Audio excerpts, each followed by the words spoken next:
नमस्कार दोस्तों, आप सुन रहे हैं आपका अपना और उज्जैन का पहला radio station radio Dastak 90.8 FM।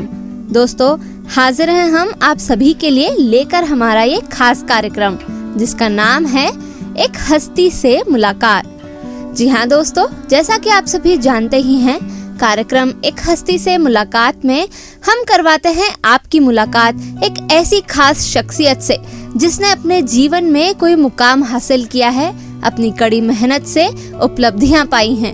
जी हाँ दोस्तों, इसी कड़ी में आज के कार्यक्रम के माध्यम से भी हम आपकी ऐसी ही एक शख्सियत से मुलाकात करवाने जा रहे हैं जिन्होंने बहुत ही कम उम्र में बहुत बड़ी उपलब्धियां हासिल की है और बने हैं एक ग्रुप ऑफ कंपनी के CEO।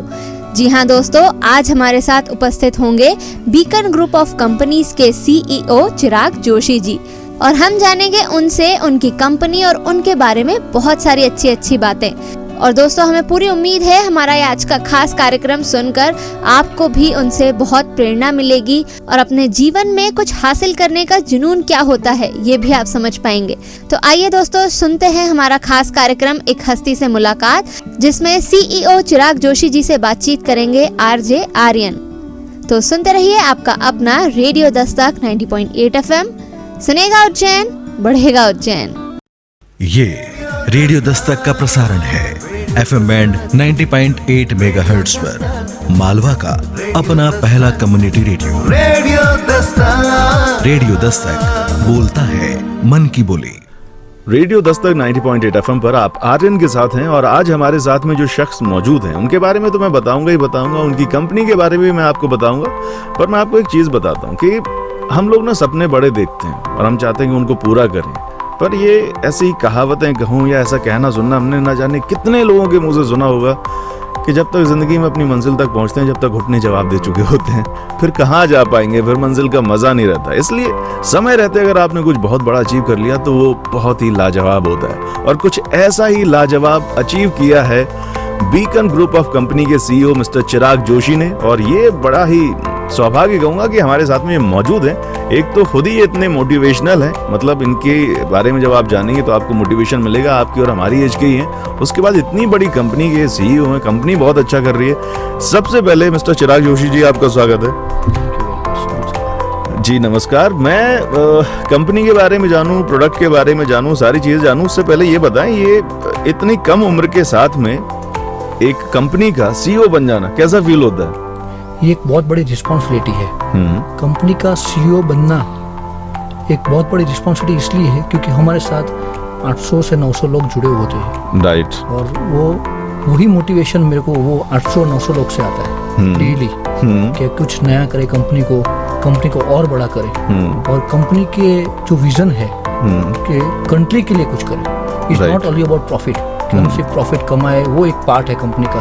बिजनेस में सही में प्रॉफिट जरूरी है, कोई भी कंपनी चलाने के लिए एग्जैक्टली जरूरी है, लेकिन एक मैन का इनका भी एक विजन होना चाहिए। बिल्कुल वही विजन मैंने लिया है कि कुछ कंट्री के लिए करे, कुछ लोग अपने लोगों के लिए करे और वही मोटिवेशन मेरे को यंगेस्ट CEO की ये पोजीशन पे लेके गया। Okay, so how this idea comes to your mind? In what sense? I mean ये कंपनी का पूरा ये आइडिया कहाँ से आया? एक्चुअली 1990 में ये कंपनी चालू हुआ था। ओके, एंड 89 का मेरा जन्म है। ठीक है। मेरे पापा ने कंपनी चालू किया था। ओके। तो 20-25 साल से ये कंपनी डायग्नोस्टिक्स में है। Beacon group of companies is an diagnostic group. हम बीकन ग्रुप ऑफ कंपनी, जैसे कि बीकन है उसमें वेक्टर है, बायोजिनी है और 2-3 कंपनियां और है। ये वो डायग्नोस्टिक फोरम में काम करते हैं। जो हम किट्स और ये जो इंस्ट्रूमेंट्स होते हैं जो लैब्स में यूज किया जाते हैं वो हम बनाते हैं। ओके। जो पैथोलॉजिकल लैब्स है वहाँ पे हम ये सब प्रोडक्ट्स सप्लाई करते हैं। ओके। कोविड-19 में कंपनी ने बहुत अच्छा काम किया है, कंट्री के लिए भी और लोगों के लिए भी। जब कोविड-19 था तब हमने 24 घंटे काम करते ये पूरी प्रोडक्ट्स जैसे कि CRP हो गई, D-डाइमर हो गई, वो जो टेस्ट जो जरूरी थे कोविड के लिए वो हमने पूरे इंडिया में सप्लाई किए, each and every part of the country. Right. तो जैसा कि आप हमें बता रहे हैं कि कोरोना को डायग्नोस करने के लिए जो एक टेस्ट था आपने वो डेवलप किया, am I right? डेवलप नहीं किया, वो हमारे पास पहले से था। ओके। लेकिन कोविड में सीआरपी करके उसका रिक्वायरमेंट बहुत बढ़ गया था जी। क्योंकि सीआरपी टेस्ट था वो बोलता है कि कितने लेवल का इन्फेक्शन आप में है। Right. So that was very important that CRP testing should be done in कोविड-19। तो तब कंट्री का रिक्वायरमेंट था कि हर जगह से सीआरपी टेस्टिंग का बहुत रिक्वायरमेंट है। हमने क्या किया कि 24 घंटे कंपनी चलाकर हर देश के हर पार्ट में हमने प्रोडक्ट सप्लाई किया था। राइट, क्योंकि ये जो सीआरपी टेस्ट है वो काफी रेलेवेंट है और आज भी काफी ज्यादा रेलेवेंट है। मैं इसके बारे में जरूर जानना चाहूंगा कि उस वक्त में जब पूरे देश में, बहुत छोटा शब्द हो जाएगा, पूरी दुनिया के अंदर इतना ज्यादा क्राइसिस था, उस वक्त में सीआरपी का प्रोडक्शन बढ़ाना, लगातार काम करना कितना चैलेंजिंग रहा और इसको कैसे पॉसिबल कर पाए? जैसे कि कोविड आया फर्स्ट वेव में, ज्यादातर फर्स्ट वेव में बहुत इम्पैक्ट हमको लगा नहीं कि ओके ठीक है एक इन्फेक्शन है, एक नॉर्मल इन्फेक्शन है। लेकिन जब सेकेंड वेव आया, जब सरकार ने की गाइडलाइंस आई, जब सरकार इतनी स्ट्रिक्ट हो गई सब जगह से, गवर्नमेंट ने इतना अच्छा काम किया कोविड में, one of the best government मैं बोल सकता हूँ। बिल्कुल बिल्कुल, नो डाउट, काम किया, जबरदस्त काम किया। जो वैक्सीन सप्लाई कर से लेकर कोविड के ईच एंड एवरी पैरामीटर्स पे गवर्नमेंट ने जबरदस्त काम किया। और तब कंपनी ने क्या डिसाइड किया कि जो भी कोविड के पैरामीटर्स थे उसको फर्स्ट मैन्युफैक्चरिंग फेज पे लेके जाओ। पहले जो हम कंपनी में सिस्टम्स होता है कि ये बैच अभी लिया जाएगा, उसका बैच अगले महीने लिया जाएगा। तो हमने क्या किया कि जो भी कोविड के पैरामीटर्स थे तब हमने पहले ही डिसाइड किया कि ये उसको फर्स्ट बैच में लेके जाओ। और जैसे जैसे रिक्वायरमेंट आया वैसे वैसे हमने हमारी जो सप्लाई चेन थी उसको हमने स्ट्रिक्ट किया, हमारी जो प्रोडक्शन चेन थी उसको हमने स्ट्रिक्ट किया, और जो बेसिक रिक्वायरमेंट थी जैसे कि रॉ मटेरियल्स इंपोर्ट करना था, हमारे बॉक्स बनाने थे, वो हमने पहले से बना के रख दिए थे। इस तरीके से ये जो कोरोना काल में हम सब अपने घरों में बैठे हुए थे, अपनी सेहत को संभाल रहे थे, ये भाई साहब और उनकी कंपनी पूरे मेहनत के साथ में सीआरपी टेस्ट के प्रोडक्शन को बढ़ाने में लगी हुई थी। आगे और भी बहुत कुछ है जानने के लिए, बने रहिए हमारे साथ रेडियो दस्तक 90.8 एफएम पर। Stay tuned. ये रेडियो दस्तक का प्रसारण है एफएम बैंड 90.8 मेगाहर्ट्ज पर, मालवा का अपना पहला कम्युनिटी रेडियो। रेडियो दस्तक बोलता है मन की बोली। रेडियो दस्तक 90.8 एफएम पर आप आर्यन के साथ हैं और हमारे साथ में मौजूद हैं हमारे देश के सबसे youngest CEO beacon group of company से हैं। और जैसा कि उन्होंने बताया अभी थोड़ी देर पहले, जब कोरोना का समय चल रहा था तब सीआरपी टेस्ट की प्रोडक्शन बढ़ाने के लिए इन्होंने और इनकी कंपनी ने बहुत मेहनत की। तो उसी सिलसिले में एक जुड़ा हुआ सवाल मैं आपसे पूछना चाहूंगा कि डायग्नोस्टिक टेस्ट जो होते हैं वो इतने इंपॉर्टेंट क्यों हैं, क्यों करने चाहिए? डायग्नोस्टिक टेस्ट अपने कंट्री के इकोसिस्टम में एक बहुत बड़ा रोल निभाते हैं जी, बहुत बड़ा रोल निभाते हैं। क्योंकि जैसे कि कोविड आया तब लोगों को मालूम चला कि डायग्नोस्टिक टेस्ट बहुत ज़रूरी है। WHO के अभी फिगर्स आए थे हेल्थ केयर इंडस्ट्री में कि 5% कॉस्ट पूरे हेल्थ केयर स्ट्रक्चर में सिर्फ 5% कॉस्ट डायग्नोस्टिक टेस्ट की है, और उसके डिसीजन 70% डिपेंड करते हैं दवाई लेने में। आप समझे, जैसे जब तक डायग्नोस्टिक टेस्ट से पता नहीं चलेगा तब डॉक्टर को कैसे पता चलेगा कौन सी दवाई प्रिस्क्राइब करे। तो क्या होता है अभी कि विदाउट डायग्नोस्टिक टेस्ट कोई भी दवाई लेना वो रॉन्ग डायरेक्शन में जा सकता है। बिल्कुल। तो डायग्नोस्टिक टेस्ट इसलिए ज़रूरी है, जैसे कि लेमन लैंग्वेज में आपको बताता हूँ, जैसे कि हर साल हम गाड़ी सर्विस में देते हैं। क्यों देते हैं? कि भाई सब सही है, सब सही चल रहा है, कहीं पे ज़रूरी है, कहाँ पे ब्रेक सही है, वहाँ ऑयल सही है, is one type of diagnostics of car.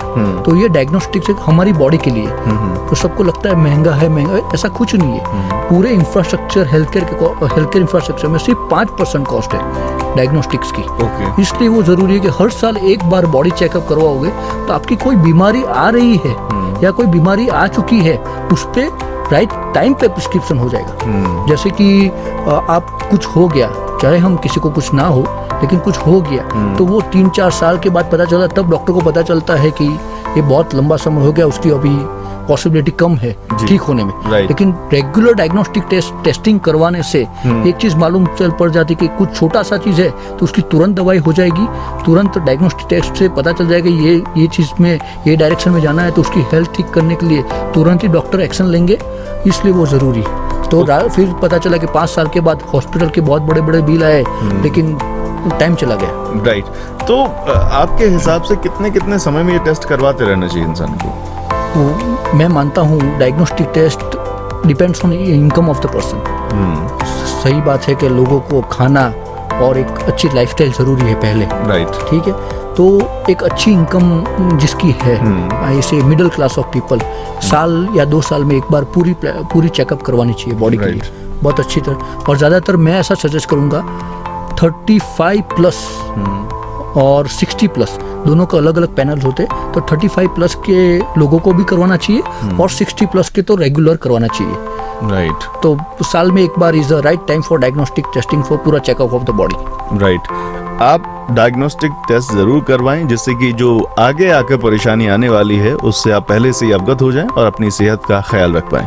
ले रहे हैं एक छोटा सा ब्रेक, जल्दी फिर से मिलेंगे। बने रहिए रेडियो दस्तक 90.8 FM पर, सुनेगा उज्जैन, बढ़ेगा उज्जैन। Stay tuned. ये रेडियो दस्तक का प्रसारण है FM बैंड 90.8 मेगाहर्ट्ज पर, मालवा का अपना पहला कम्युनिटी रेडियो। रेडियो दस्तक बोलता है मन की बोली। रेडियो दस्तक 90.8 FM के साथ आप जुड़े हुए हैं। मेरा नाम आर्यन है और हमारे साथ इस वक्त मौजूद हैं हमारे यहाँ के, मतलब कि इंडिया के यंगेस्ट CEO मिस्टर चिराग जोशी जी, जिनकी कंपनी है beacon group of company, right. और यहाँ पर वो थमे नहीं, उनका मन भरा नहीं। उन्होंने कहा ये कंपनी एक तो बड़ी बन गई, अब हम एक और को बड़ा बनाते हैं। तो उन्होंने एक और नई कंपनी बनाई, या स्टार्टअप हम कह लें, ब्रह्मऋषि आयुर्वेदा प्राइवेट लिमिटेड, बराबर। तो मुझे ये चीज बताएं कि आयुर्वेद में ये डाइवर्सिफाई करने का कैसे ख्याल आया? जब सब कुछ अच्छा चल रहा था, एक होता है इंसान परेशान बैठा है, यार कुछ नहीं तो कुछ करना है। जब सब कुछ अच्छा चल ही रहा है, पहले से ऑलरेडी सब बढ़िया है, फिर कैसे? एक एंटरप्रेन्योरशिप जी कभी शांति से नहीं बैठ सकती। अच्छा, एक एंटरप्रेन्योर कभी शांति से नहीं बैठ सकता, और गुजराती एंटरप्रेन्योर कभी नहीं बैठ सकता। बिल्कुल। ये एक्चुअली आइडिया कब आया? जब कोविड आया, तब हमने, मैं ऐसा नहीं बोल रहा हूँ कि कोई दवाई काम नहीं की, लेकिन जब कोविड आया तब आयुर्वेदिक का जो इम्पोर्टेंस आया लोगों में, तब मेरे को मालूम चला कि ये जो स्पेस है is a very big space in the country, right. और ये 5000 साल पुरानी हिस्ट्री है आयुर्वेदिक, कम से कम हमारे वेदों से निकली हुई आयुर्वेदिक कम से कम। तो हम एज ग्रुप ऑफ कंपनी ने ऐसा सोचा कि ये एक ऐसी स्पेस है जहाँ लोगों का नॉलेज कम है in the terms of dose, in the terms of product quality. मैंने ये आयुर्वेदिक स्पेस में ऐसा देखा कि जैसे कि कहीं फॉर एग्जांपल लखनऊ में एक अच्छा वेद बैठा है, उसके बाद बहुत अच्छा नॉलेज है, उसने काफ़ी 50 साल से काम किया है आयुर्वेदिक में, 50 साल से वो वेद लोगों को देखता है, वो ज़्यादातर सिर्फ देख के बता देता है कि आपको क्या तकलीफ है जी। लेकिन वो नॉलेज उसके पास रहने से ज़्यादा एक इंडस्ट्री में आए, वो कंट्री के लिए यूज हुए, वो कैसे होगा? राइट। तो वो एक सिर्फ इंडस्ट्री कर सकती है, एक बिजनेसमैन कर सकता है, एक बिजनेस हाउस कर सकता है। तो मैंने देखा यहाँ पे डोज का भी बहुत सारा स्पेस है, तो नॉलेज कम है। फॉर एग्जांपल कोई ऐसा बोलता है कि इसको 2 दवाई में ले लो, तो कोई बोलता है इसको 3 ले लो, और लोगों को भी ऐसा लगा आयुर्वेदिक कभी रिजल्ट लेता नहीं है। ऐसा नहीं है। हमने जब स्टडी किया आयुर्वेदिक पे, उसको राइट डोज और राइट चीज से जब दोगे, जैसे कोई दवा सिर्फ दूध से, तो दूध से ही लेना है, राइट। हमारे पिताजी बोलते थे या दादाजी बोलते थे, तुलसी रात को नहीं तोड़ना है, शाम के बाद नहीं तोड़ना है। इसलिए नहीं तोड़ना है कि उसका साइंटिफिक रीजन है। आप जब सुबह तोड़ोगे तो उसके सबसे ज्यादा वॉलेटाइल ओवर रहता है, वॉलेटाइल ऑयल जिसमें सूर्य निकलता है। जब सन चला जाता है तो तुलसी में से वो वॉलेटाइल ऑयल निकल जाता है, तो तुलसी की जो इफेक्टिवनेस है वो सन के बाद खत्म हो जाती है, आफ्टर इवनिंग। तो आयुर्वेदिक स्पेस में बहुत सारे कुछ हम कर सकते हैं इन द टर्म्स ऑफ अच्छे सर्व टू मैनकाइंड, अच्छी दवाई बेच सकते, अच्छी दवाई बना सकते हैं, राइट। तो मेरे को ऐसा लगा कि आयुर्वेदिक में इसलिए जाना चाहिए। और ये स्टार्टअप का विजन है कि 5 साल में हम one of the best quality of Ayurvedic medicine with a good price हम लोगों के तक पहुंचाना चाहते हैं, तो लोगों की इम्यून सिस्टम और सेहत अच्छी रहे। राइट।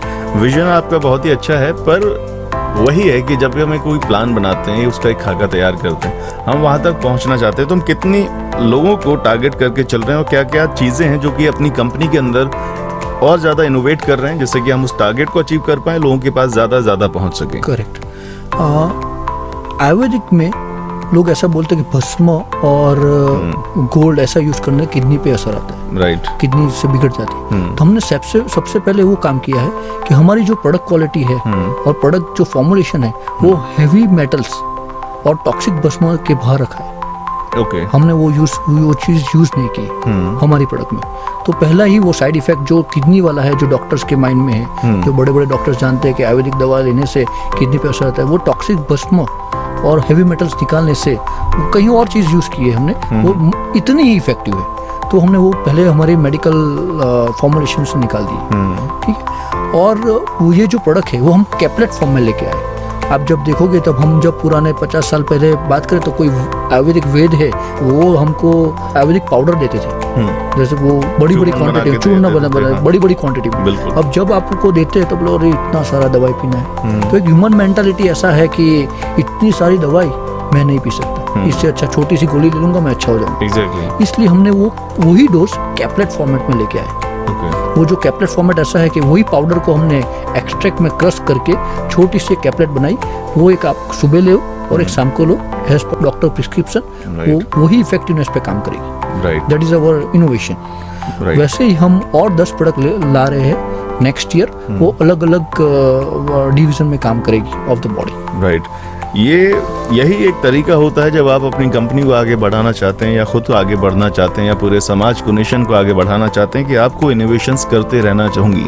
अगर आप कहीं पर थम जाएंगे तो फिर बात बिगड़ जाएगी। ले रहे हैं एक छोटा सा ब्रेक, जल्दी फिर से मिलेंगे। बने रहिए रेडियो दस्तक 90.8 FM पर, स्टे ट्यून्ड। ये रेडियो दस्तक का प्रसारण है FM बैंड 90.8 मेगाहर्ट्ज पर, मालवा का अपना पहला कम्युनिटी रेडियो। रेडियो दस्तक बोलता है मन की बोली। रेडियो दस्तक 90.8 FM पर आप आर्यन के साथ हैं और हमारे साथ में मौजूद हैं, एक बार फिर से कहूंगा, यंगेस्ट CEO चिराग जोशी जी। एक बार फिर से आपका स्वागत है। Thank you very much. अब आप आयुर्वेद के क्षेत्र में आपकी कंपनी काफी अच्छा काम कर रही है और हमारी सरकार भी काफी लगी हुई है। आप बताना चाहिए किस तरीके से हमारी सरकार आगे बढ़ रही है, ये मिशन कहाँ तक सक्सेसफुल होता जा रहा है? ऑल इंडिया आयुर्वेदिक कांग्रेस जब राष्ट्रपति आते हैं तो एक आयुर्वेदिक इंडस्ट्री लिए बहुत बड़ा मोटिवेशन है। और मैं कहना चाहता हूँ honourable prime minister Narendra Modi ji और पूरी सरकार, आयुष डिपार्टमेंट ये आयुर्वेदिक के लेकर बहुत सीरियस काम कर रही है जी। और हम जैसी कंपनियां पूरे वर्ल्ड में ये आयुर्वेदिक को फेमस करना चाहते हैं। लास्ट महीना भी गांधीनगर में WHO से उनके WHO हेड आए थे, उनको मोदी जी ने बहुत अच्छी तरह गांधीनगर गुजरात में बहुत अच्छी तरह उनको रिस्पेक्ट दिया, वो लोग बहुत खुश हुए। और जामनगर में यूनिवर्सिटी बहुत अच्छा काम कर रही है आयुर्वेदिक स्पेस पे। चलिए, इसी तरीके से उम्मीद करते हैं आयुर्वेद पूरे देश और दुनिया में फैलता जाए और आप और आपकी कंपनी बहुत अच्छा काम कर रही है। सो जाते जाते एक सवाल और पूछना चाहूंगा कि इस बिजनेस के अलावा और क्या करते हैं आप? मेरी हॉबी है वर्कआउट करना। Okay. Every early morning I woke up at 5 AM, 1 घंटा सेहत के लिए और पूरे खुद के स्पेस के लिए जिम जाता हूँ। और फिर सिर्फ business. Nice. And what about singing? Singing may be a bathroom singer. Mahadev की नगरी उज्जैन में हम अभी आपसे ले रहे हैं विदा, मतलब ना सिर्फ उज्जैन से, अपना शो को हम यहीं पर खत्म कर रहे हैं। आप सुनते रहिए रेडियो दस्तक 90.8 FM, सुनेगा उज्जैन, बढ़ेगा उज्जैन। तो दोस्तों, अभी आप सुन रहे थे हमारा खास कार्यक्रम एक हस्ती से मुलाकात, जिसमें RJ आर्यन चर्चा कर रहे थे बीकन ग्रुप ऑफ कंपनीज के CEO चिराग जोशी जी से। दोस्तों, हमें पूरी उम्मीद है आपको चिराग जोशी जी से हमारी ये खास बातचीत बहुत पसंद आई होगी और आपको बीकन ग्रुप ऑफ कंपनीज और चिराग जी के बारे में भी बहुत कुछ जानने को मिला होगा और ये प्रेरणा भी मिली होगी कि इतनी कम उम्र में जिस प्रकार चिराग जी ने CEO के रूप में अपनी जिम्मेदारियां संभाली हैं, इतनी उपलब्धियां हासिल की हैं, ये बहुत ही प्रेरणादायक है हमारे आज के सभी युवाओं के लिए। और जो भी युवा अपने जीवन में आगे बढ़ना चाहते हैं, कुछ हासिल करना चाहते हैं, वो चिराग जी से प्रेरणा ले सकते हैं और ये जान सकते हैं कि कोई भी अच्छा काम करने के लिए, बड़ा काम करने के लिए उम्र कोई भी बाधा नहीं होती है। किसी भी उम्र में इंसान जो भी ठान ले, जिस भी चीज का दृढ़ संकल्प कर ले, वो हासिल कर सकता है। केवल जरूरत है तो मेहनत की, लगन की और अपने आप पर पूर्ण विश्वास की। जी हाँ दोस्तों, आत्मविश्वास भी बहुत जरूरी होता है। तो हमें उम्मीद है ये कार्यक्रम आपको पसंद आया होगा और आपको बहुत कुछ सीखने और समझने को भी मिला होगा, जिससे कि जीवन में सफलता हासिल करने में आपको मदद मिले। दोस्तों, रेडियो दस्तक 90.8 FM पर हम इस प्रकार करवाते रहेंगे आपकी और भी कई प्रेरणादायी हस्तियों से मुलाकात। तो दोस्तों, अभी समय हो चला है आपसे विदा लेने का, लेकिन फिर जरूर होगी आपसे मुलाकात एक नई हस्ती के साथ। तब तक के लिए दीजिए हमें जाने की इजाजत, लेकिन आप कहीं मत जाइए, सुनते रहिए आपका अपना रेडियो दस्तक 90.8 FM। सुनेगा उज्जैन, बढ़ेगा उज्जैन। ये रेडियो दस्तक का प्रसारण है FM बैंड 90.8 मेगाहर्ट्ज पर, मालवा का अपना पहला कम्युनिटी रेडियो। रेडियो दस्तक बोलता है मन की बोली।